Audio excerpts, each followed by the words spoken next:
साथियों नमस्कार। आप सभी का एक बार फिर से एजुकेशन के इस डिजिटल प्लेटफॉर्म पे बहुत बहुत स्वागत है। दोस्तों, आज हम आप लोगों को उत्तर प्रदेश लोक सेवा आयोग के द्वारा आयोजित होने वाली एक लोकप्रिय परीक्षा आरओ एआरओ अर्थात समीक्षा अधिकारी या फिर सहायक समीक्षा अधिकारी के बारे में कुछ जानकारी आपसे हम साझा करेंगे। दोस्तों, जैसा कि हम सभी जानते हैं कि पिछले कुछ दिनों से ये वैकेंसी बहुत अधिक चर्चा में है।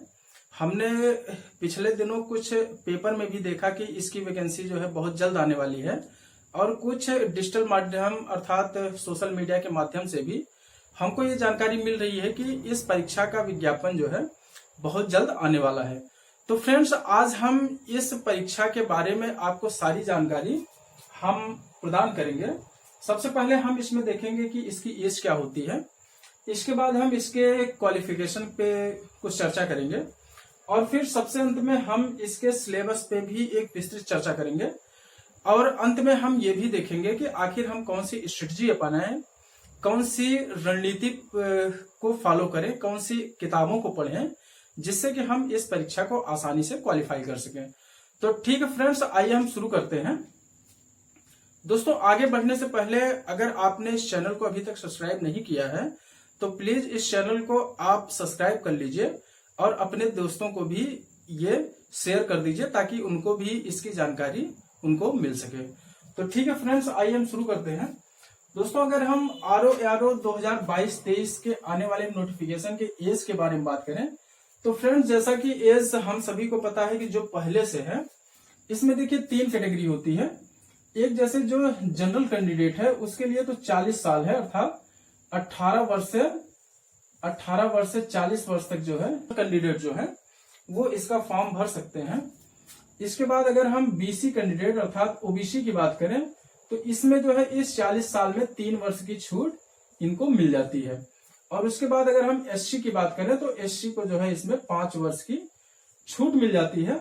और अभी हाल में एक नया आरक्षण जो आया है ईडब्ल्यूएस अर्थात इकोनॉमिकल वीकर सेक्शन, इसमें जो है अभी तक किसी भी प्रकार के छूट की कोई सीमा जो है निर्धारित नहीं की गई है शासन के द्वारा। हो सकता है कि आने वाले वैकेंसी में जो है इसकी भी उम्र सीमा हो सकता है कि कुछ कम कर दी जाए, लेकिन फिलहाल इसकी उम्र सीमा में अभी कोई भी छूट ईडब्ल्यूएस कैटेगरी में नहीं दी गई है। इसके बाद दोस्तों, अगर हम इसके क्वालिफिकेशन की बात करें तो फ्रेंड्स इसमें 2 विज्ञापन होता है अर्थात 2 पदों के लिए विज्ञापन होता है। इसमें एक होता है आरओ और एक होता है एआरओ। फ्रेंड्स, जो आरओ होता है इसमें अगर आप सामान्य ग्रेजुएशन है, सामान्य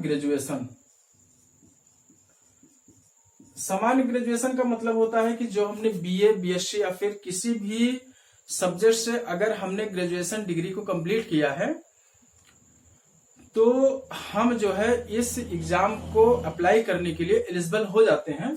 और जो एआरओ की वैकेंसी होती है, एआरओ की वैकेंसी में जनरल ग्रेजुएशन अर्थात सामान्य ग्रेजुएशन तो रहता ही है और साथ में इसके साथ आपको जो है ओ लेवल का कोर्स आपके पास, ओ लेवल का सर्टिफिकेट, ओ लेवल की डिग्री आपके पास होनी चाहिए जो कि नाइलेट संस्था करवाती है। अभी हाल में एक और नोटिस जारी की गई थी सरकार के द्वारा कि ओ लेवल के समकक्ष जो है कुछ 30 से ज्यादा डिग्रियों को मान्य कर दिया गया है। इसकी नोटिस जो है वो सरकारी वेबसाइट पे उपलब्ध है, आप वहां से देख सकते हैं। इसके अलावा दोस्तों, अगर हम इसके सिलेबस की बात करें तो इसका एग्जाम जो है इसके एग्जाम का सिलेबस जो है वो 2 चरणों में होता है अर्थात पहला एग्जाम वो आपका प्री होता है। प्री में 2 पेपर होते हैं। जीएस का पहला पेपर होता है, उसके बाद दूसरा पेपर होता है हिंदी का।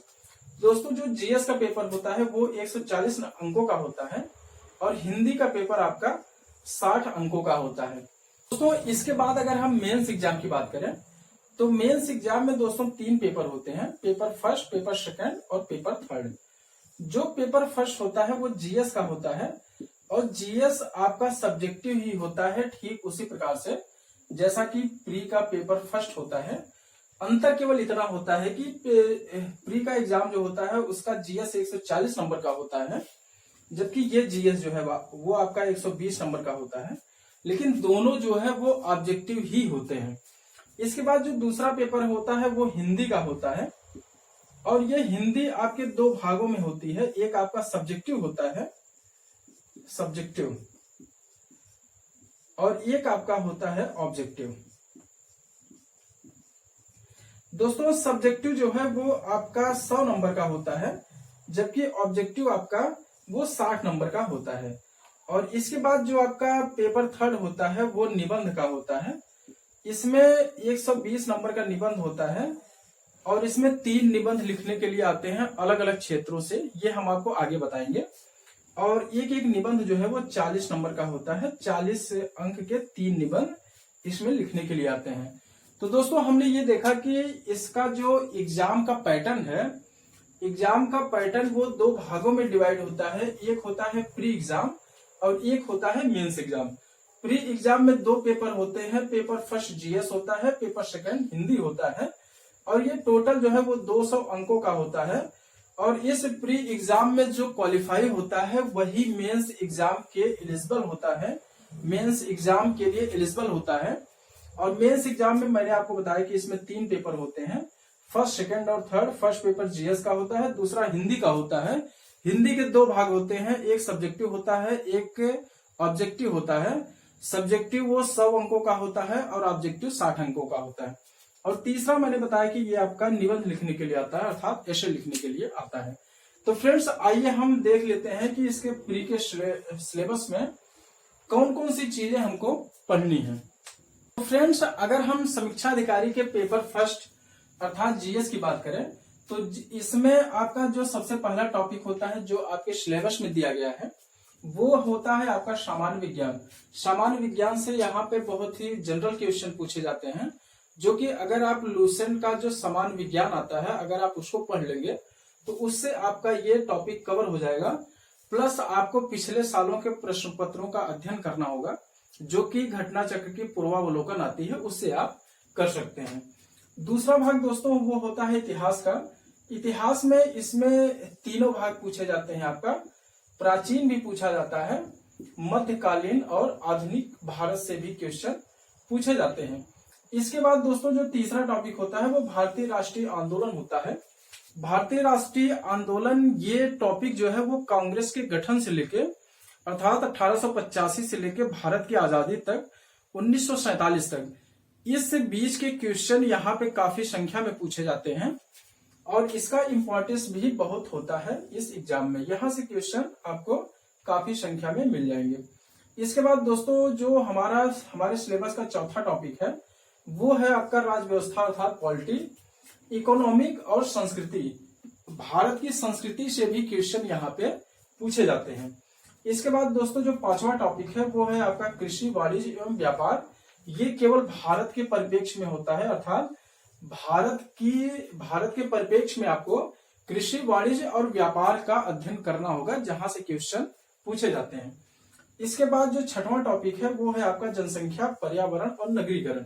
दोस्तों इसमें जो पर्यावरण का टॉपिक है वो काफी इंपॉर्टेंट हो जाता है, यहां से क्वेश्चन काफी मात्रा में आरओ में पूछे जाते हैं। इसके बाद जो अगला टॉपिक है वो है आपका भूगोल। भूगोल में दोस्तों भारत और विश्व दोनों से क्वेश्चन पूछे जाते हैं। प्लस आपके सिलेबस में एक अलग से टॉपिक दिया गया है प्राकृतिक संसाधन, अर्थात भारत में जो है कोयला कहाँ पाया जाता है, लोहा कहाँ पाया जाता है, और इसकी जो है किस राज्य में उत्पादन ज्यादा होता है, किस राज्य में भंडारण होता है, इसका अध्ययन आपको इसके अंतर्गत करना होता है। इसके बाद जो सबसे इंपॉर्टेंट टॉपिक है आपका वो करंट अफेयर्स का है। यहां से करीब आपको 25 से 30 क्वेश्चन डायरेक्ट जो है आपके एग्जाम में करंट अफेयर्स से मिल जाते हैं। तो आप समझ सकते हैं कि इस करंट अफेयर्स का समीक्षा अधिकारी के एग्जाम में कितना इंपॉर्टेंट है।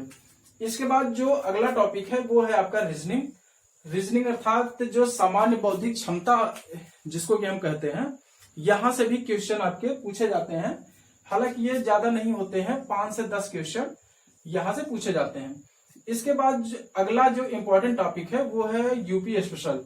यूपी स्पेशल अर्थात उत्तर प्रदेश के संदर्भ में आपको उत्तर प्रदेश की शिक्षा व्यवस्था, उत्तर प्रदेश की संस्कृति, उत्तर प्रदेश की कृषि, उद्योग, व्यापार, और उत्तर प्रदेश में रहन सहन का स्तर और सामाजिक प्रथा, इतने टॉपिक के बारे में आपको अध्ययन इसमें करना रहता है।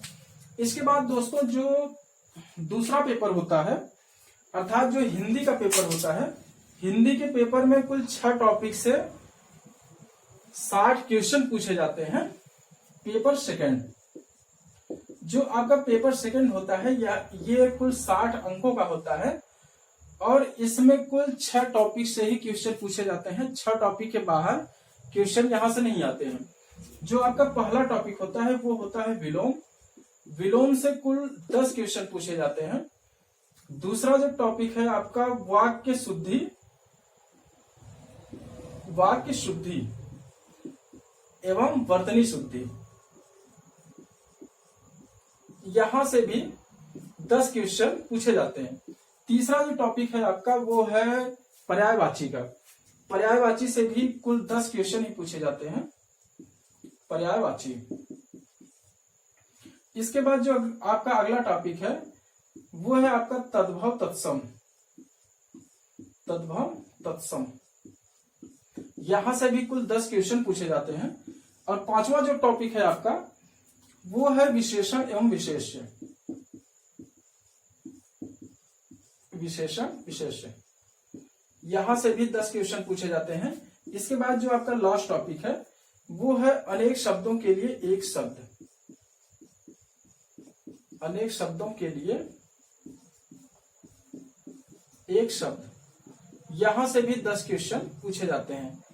अनेक शब्दों के लिए एक शब्द अर्थात जो जिसको कि हम वन वर्ड सब्स्टिट्यूशन कहते हैं, उसको ही कहा जाता है अनेक शब्दों के लिए एक शब्द। यहां से भी 10 क्वेश्चन पूछे जाते हैं। तो कुल मिला के ये केवल 6 टॉपिक हैं और इन 6 टॉपिक से जो है 60 क्वेश्चन पूछे जाते हैं। इसके बाहर क्वेश्चन नहीं पूछा जाता है। तो फ्रेंड्स, आज की क्लास में मैंने आपको बताया समीक्षा अधिकारी का जो प्री का आपका पैटर्न है, प्री एग्जाम का जो आपका सिलेबस है, उसके बारे में हमने चर्चा की और हमने पेपर फर्स्ट और पेपर सेकंड के बारे में ये देखा कि कहां से किस टॉपिक से क्वेश्चन आते हैं। तो फ्रेंड्स, जो इसका मेंस का भाग है, अर्थात जो मेंस एग्जाम होगा उसमें 3 पेपर होंगे। इसके बारे में चर्चा हम अगली वीडियो में करेंगे। तो ठीक है फ्रेंड्स, मिलते हैं नेक्स्ट वीडियो में। Thank you very much. और हाँ फ्रेंड्स, अगर आपने इस चैनल को अभी तक सब्सक्राइब नहीं किया है तो प्लीज इस चैनल को सब्सक्राइब कर लीजिए और अपने दोस्तों को भी शेयर करिए।